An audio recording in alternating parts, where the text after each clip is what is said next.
Shutdown work on a mine site.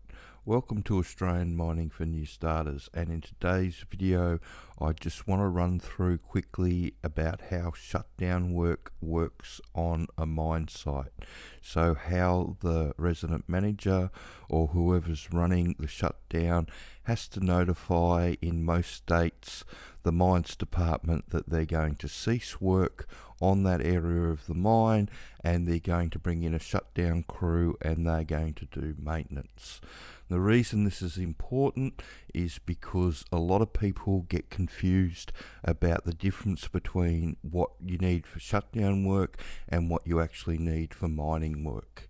So if we come over here to the mining work health surveillance regulations, so the new stuff, in this reg, it's 675BA, site inductions for new workers. So if you're going to work on the mine site proper, in the production mining side of things, or in the mill where it's classed as the mine operating, then the owner of the mine has to give you information, training and instruction on the general mining operation system of work. So that's all your procedures and everything, safety procedures and tasks required for the worker.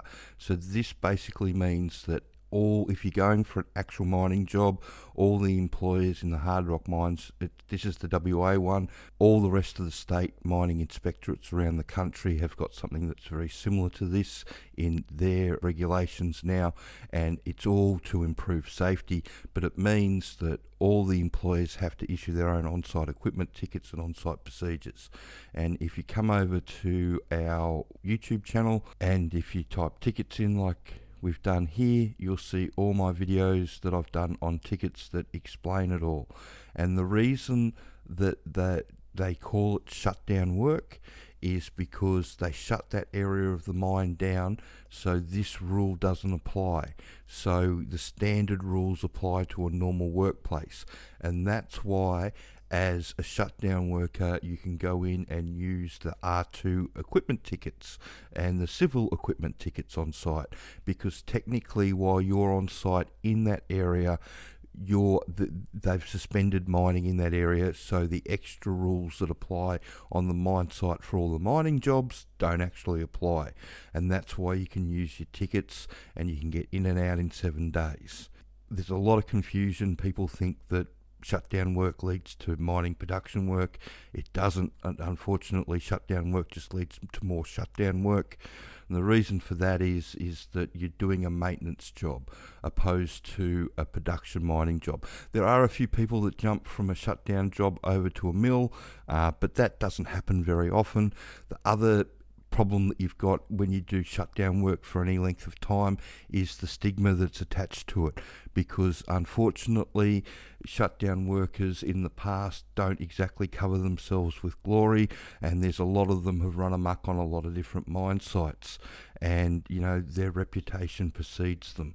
And it's an unfortunate thing to say, but mining's the type of industry where people get tarred with the same brush, but it's also the same sort of industry too, where unfortunately when a shutdown crew comes to site, there might be 30, 40, 50, 60, 100 people arrive on site new. Sometimes it's their first job away, and sometimes they really don't care what happens. And it is what it is. And my nephew's recently got into the industry, and he works in the iron ore side of things in the mill, and I caught up with him a couple of weeks ago, and I didn't prompt him at all. The topic came down to something where they were fixing something on the mill and the shutdown workers were arriving, and he was not impressed, and he didn't hold back on what everybody thought of the caliber of person that was coming up with the shutdown workers at the moment. And that's the problem that you've got, is when you jump in with that area of the industry, that shutdown workers have got a reputation. And I know a lot of bosses that if they see that you've done shutdown work, they don't want to know about it. They just throw the resume away.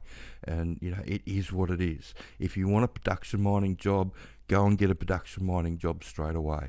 You can use the sponsors training, the DIY, the Intro to Underground Mining. I just recently got a message from Sarah, who got a job through using the DIY package as a truck driver, and it just shows you that if you actually want into the industry, you can get straight in. You don't have to look for a second job to throw your foot in the door. You can actually jump straight into it as a production operator. It's not hard to do.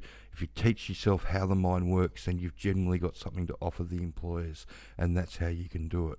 So I just wanted to do a quick video on shutdown workers, because there's a lot of information goes around.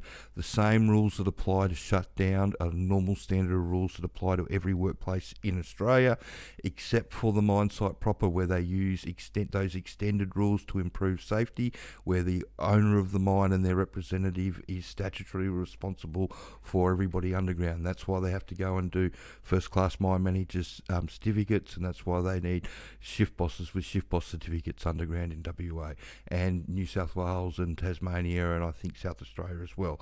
But I believe Queensland's looking to implement that sort of thing, because everybody else around the country's done it. And the reason that they've done it is because it's improved safety out of sight. And that's why they've got to do all their on-site tickets, because of this regulation.